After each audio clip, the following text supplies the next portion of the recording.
This is a Ford Ranger XLT 1998. The turn signal stopped working.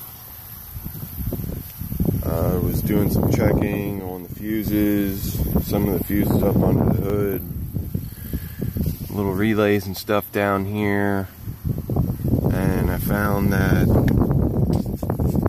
this plug, the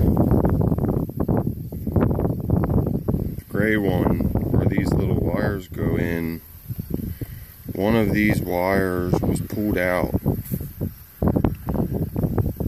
from, I'll show you when I tilt. See that? So I took this plug, this gray plug out, and I broke the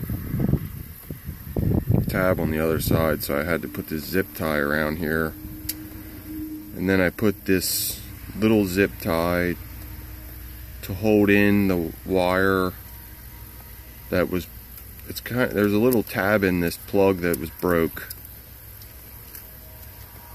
That fixed the problem. Pretty simple.